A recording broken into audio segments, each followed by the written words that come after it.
this video, I will show you how you can create corner text effect in simple and easy way. If you haven't subscribed to my channel, please subscribe to my channel and click the bell icon, which will allow us to add more content for you. So let's get started.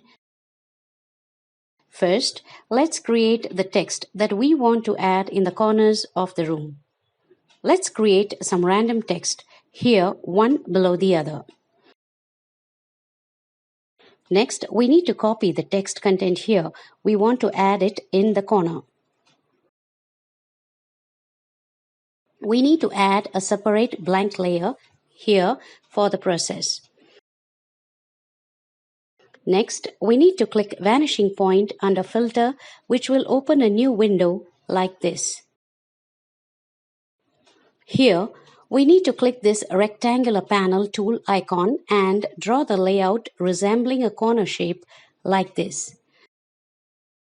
We can hold this corner and adjust the points. Once one side is complete, we can move the mouse cursor to the middle pointer like this. We can drag and create the panel for the other side of the corner wall like this.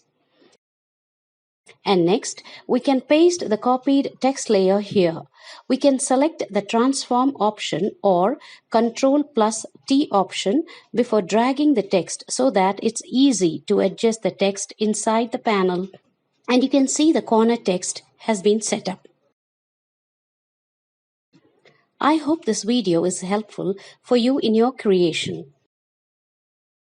With this, we have come to the end of this video. Please subscribe to my channel, like and comment if the video was helpful. Thank you.